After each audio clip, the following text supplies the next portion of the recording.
देखिए जो टॉपिक है आज का, ये क्या है? संवेग। पर इसका पहले वैसे मतलब समझ लेते हैं बिना परिभाषा के। कई बार ऐसा होता है कि साइकिल जब चलाते हो, पैडल मारते हो, फिर पैडल मारना छोड़ देते हो, तो क्या साइकिल रुक जाती है? धीरे होती है, कुछ देर तक क्या होती रहती है? चलती रहती है। वो किसकी वजह से चलती रहती है? संवेग की वजह से। किसकी वजह से? संवेग। पक्षियों को देखो, आसमान में उड़ते हैं, क्या उनको हमेशा पंख को फड़फड़ाते हुए देखते हो? कुछ देर फड़फड़ाएंगे, फिर ऐसे डायरेक्शन भर बदलते हैं, बाकी सीधा सीधा चलते हैं। माने एक बार गति पा लिए, उसी गति से वो आगे बढ़ते हैं, वो क्या कहलाता है? संवेग।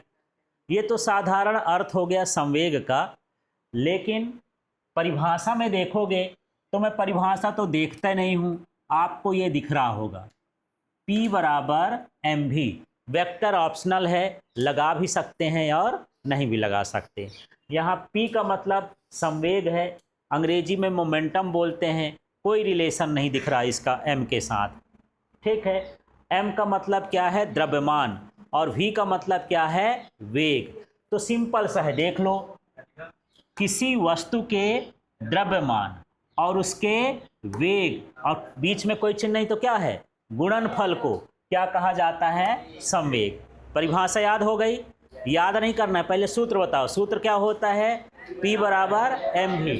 M का मतलब क्या हो गया? तो इसको क्या बोल दो? किसी वस्तु के द्रव्यमान और उसके वेग और का गुणनफल क्या कहलाता है? संवेग कहलाता है। याद हो जाएगा संवेग की परिभाषा। ठीक। हाँ, सूत्र भर देखना है, परिभाषा अपने आप बन जाएगी। किसी वस्तु के द्रव्यमान और वेग का गुणनफल या वेग और द्रव्यमान का गुणनफल क्या कहलाता है? संवेग कहलाता है। अब देखो ये कैसी राशि होती है? सदिश राशि होती है। क्या आप बता सकते हो कि इसका मात्रक ये कैसे आया? क्योंकि मैं बताता हूं कि सूत्र बन जाएगा तो परिभाषा भी बनेगी, मात्रक भी बनेगा, विमीय सूत्र भी बनेगा। सब कुछ किस में होता है? सूत्र में। बता सकते हो कि कैसे आया? बताओ भला। यस। द्रव्यमान का क्या हो गया? केजी हो गया। और वेग का क्या हो गया? मीटर प्रति सेकंड। कितने मात्रक याद करोगे? एक याद कर लोगे सूत्र, उस सूत्र से सारे मात्रक विमीय सूत्र अपने आप आपको बन जाएंगे। ठीक। अब बात करते हैं यहाँ पर इसके डीएफ की, डायमेंशनल फार्मूला। इसी को बोलते हैं विमीय सूत्र। अब इसको भी मुझे याद नहीं करना है, यहाँ से बता सकते हो, इस सूत्र से ही बताना है। ये क्या था? यम माने क्या है? द्रव्यमान। द्रव्यमान के लिए क्या लिखते हो? एम। और वेग के लिए क्या लिखते हो? L T minus one. अब देख लो इसका विमीय सूत्र यहां से हो गया। याद नहीं करना है, उसको बनाना है। ठीक है। अब कुछ चीजें ये भी समझते हैं कि मान लो मेरे पास एक 1 किलोग्राम का पत्थर है, दूसरा 2 किलोग्राम का पत्थर है। यदि मैं पहले वाले को भी 40 किलोमीटर प्रति सेकंड के स्पीड से फेंकूं, दूसरे वाले को भी 40 किलोमीटर प्रति सेकंड से फेंकूं, है ना, किसका संवेग ज़्यादा होगा? सूत्र देखो और सूत्र से अपना दिमाग चलाओ कि क्या हो सकता है। मेरी बात समझ में आ गई? एक पत्थर है, ये 1 किलोग्राम का है, दूसरा पत्थर है, ये 2 किलोग्राम का है, लेकिन दोनों समान वेग से चल रहे हैं। मान लो 40 मीटर प्रति सेकंड के हिसाब से चल रहे हैं। ठीक है। किसका संवेग अधिक होगा? किस हिसाब से बोल रहे हैं? आपकी सोच बोल रही है, मैं बोल रहा हूं कुछ भी बताने के पहले आप सूत्र को देखो तो समझ में आएगा। तो देखो इसका रिलेशन सीधा है। ऊपर ऊपर का देखो, यदि m का मान बढ़ेगा तो p का मान भी क्या होगा? बढ़ेगा। ये जो ऊपर का रिलेशन होता है सीधा कहलाता है, समानुपाती कहलाता है। माने द्रव्यमान बढ़ेगा तो संवेग का मान भी क्या होगा? बढ़ेगा। अब बताओ किसका संवेग अधिक होगा? 2 किलोग्राम का संवेग कैसा होगा? अधिक होगा। ठीक है ना? क्लियर हो गया इतना। अब मैं एक काम और करता हूँ, अब थोड़ा इसी तरह से दिमाग लगाना है आप लोग। 1 किलोग्राम की एक बॉल है, दूसरी भी 1 किलोग्राम की बॉल है, द्रव्यमान समान है, लेकिन एक चल रही है 20 मीटर प्रति सेकंड से, एक चल रही है 30 मीटर प्रति सेकंड से। इनका वेग है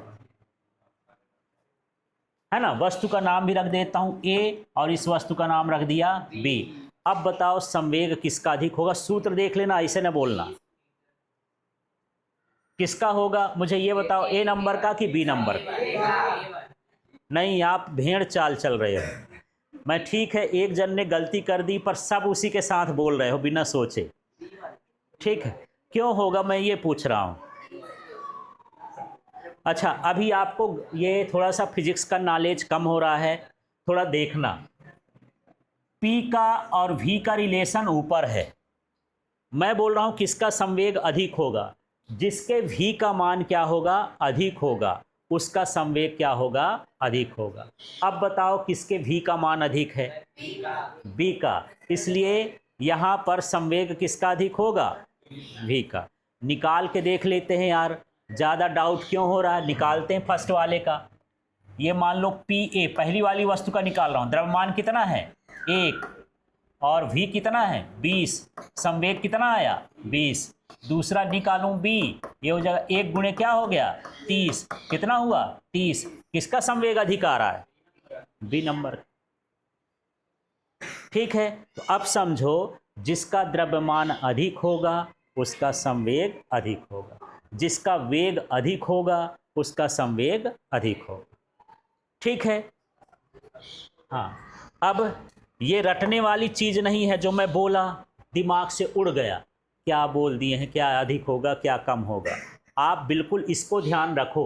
P माने क्या है? संवेग। द्रव्यमान बढ़ेगा, संवेग बढ़ेगा। द्रव्यमान यदि घटा, संवेग घटेगा। ठीक है, और यदि वेग बढ़ा तो संवेग भी बढ़ेगा। ठीक है, इस तरह से ये रिलेशन होते हैं।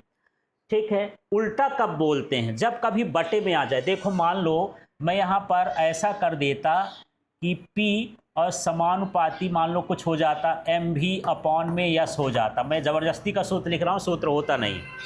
ये बटे में यस आ गया, इसके लिए उल्टा बोलोगे। मान लो विस्थापन है, विस्थापन बढ़ाओगे तो संवेग क्या होगा? घटेगा। जब बटे में चीज़ें होती हैं तो एक घटाते हैं तो दूसरा क्या होता है? बढ़ता है। और जब ऊपर ऊपर चीज़ें होती हैं तो उसको हम सीधा सीधा बोलते हैं, इसको बढ़ाना है इसको बढ़ा दो या फिर इसको बढ़ा दो।